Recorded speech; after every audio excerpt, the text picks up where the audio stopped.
Many people across the country are starting to show quarantine fatigue, breaking stay-at-home and social distancing rules in businesses, public parks, and beaches. Also, now some businesses in states where lockdown rules are still in place are reopening anyway, putting more pressure on officials to reopen the country. Gabe Gutierrez reports from New York City.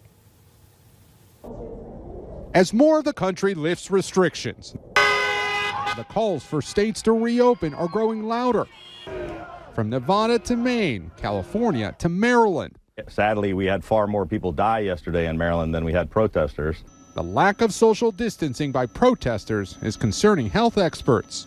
It's devastatingly worrisome to me personally, because if they go home and infect their grandmother or their grandfather, they will feel guilty for the rest of our lives. In California, some businesses are defying orders and opening their doors anyway. I have to eat. I have to pay my bills. So they're my rights. This is my business, and I have the right to keep it open. We're going to stay open regardless of citations. We're going to stay open regardless of cease and desist orders. It comes as 8 more states are easing restrictions starting today, including Florida.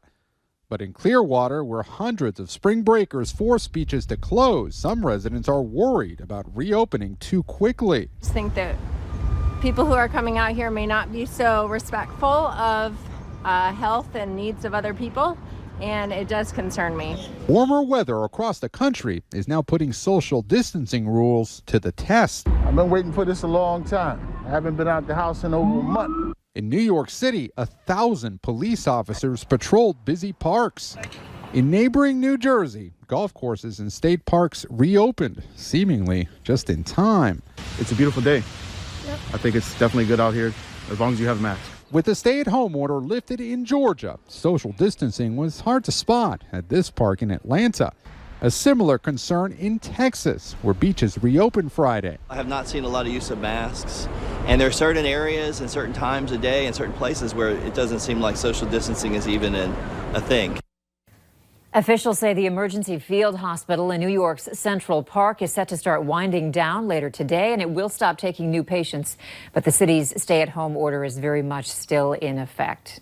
Still to come, a major retailer files for bankruptcy as tough times have been heightened by the coronavirus.